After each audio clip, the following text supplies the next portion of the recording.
Now, a college kid doing mixtapes for the culture, you end up getting raided by the feds. The feds, in conjunction with the RIAA, you were charged with RICO charges, racketeering charges. They pulled out M-16s on you. They treated you like a big drug kingpin. And I want to point out that these two, him and Don Cannon, got raided at the same time when Target and Best Buy was selling Gangsta Grill's mixtapes. Wasn't no Target, no Walmart, no Best Buy raided, just these two gentlemen. Can you break down that story for us and take us through what was going on at that time? It was 2007. We were just coming off of a MLK holiday weekend, and we were at the studio working on my album. It was Tuesday, and I actually got a phone call. Somebody tipped me off, like, yo, I heard them boys coming down there, like, y'all need to watch out. And I was like, all right, what are they coming down here for? Like, they're not coming to see me. And so I told everybody in the office, like, yo, I just got a weird phone call. Like, they said the police coming over here.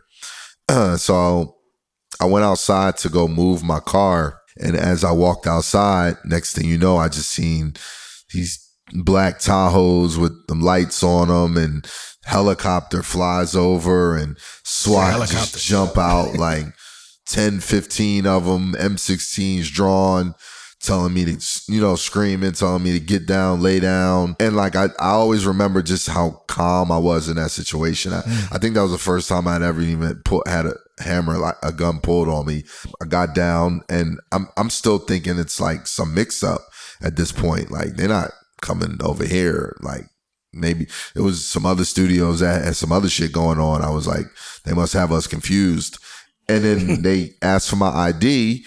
And when I told them, you can get my ID, and they said Tyree Simmons, they got on their little walkie-talkies and said, we got one of the perpetrators. And I'm like, what the fuck? And so they stand me up. By this point, they had Cannon in handcuffs. They pulled him out, and they said, Tyree Simmons, Donald Cannon, you're being arrested under the RICO law for bootlegging and racketeering. And we went down the right street, sitting in the cell. Next thing you know, somebody taps me like, look, you on TV. But in that report they did, there's an officer that says, normally in this situation, we usually find guns and drugs. And this time we didn't. And it was like, I had like interns from the college working for me. Like, we had about 15 employees. And, their whole thing was like, tell us where the guns are, tell us where the drugs are. And it was like, they walked away and just couldn't confiscate nothing but mixtapes.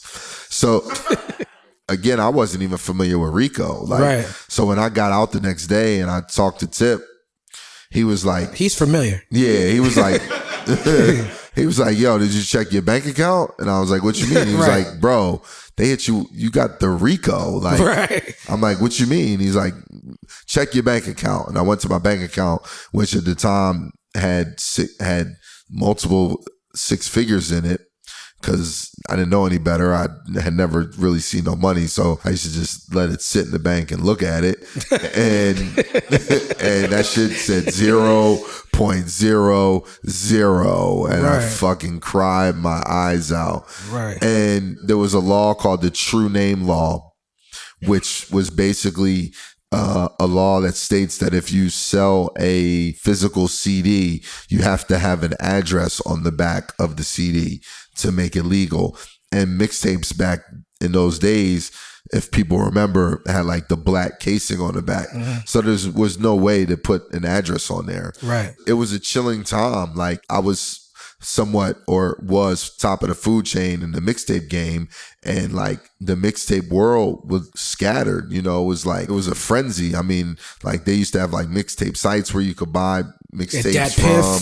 This is even before Dat Piff was a thing, like Mix Unit. Oh, Mix Unit, like, yeah. It was so many of them, but all of those sites because like Dat Piff used to give free downloads away. Like, in that day, they were like the enemy to us, because they were like, we looked at it as like, don't take your money out of our pockets. Right, the online bootlegger.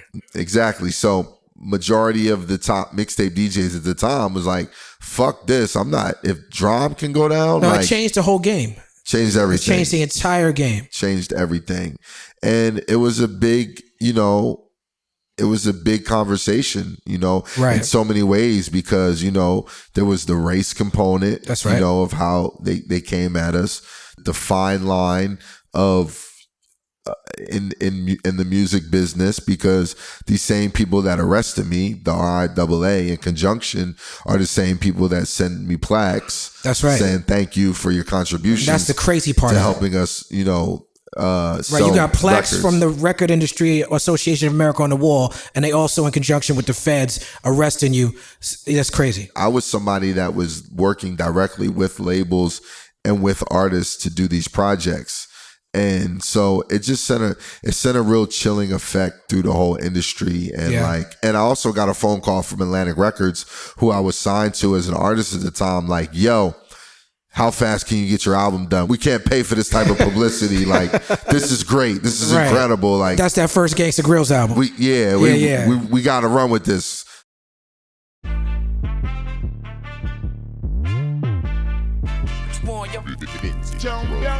What we done started. Look at what we done started. This the people party. When opportunity knocking, then young nigga move that door. Whoa, get your foot stuck in it, call me young, go get it. Now you can't fuck with it, might as well roll with it.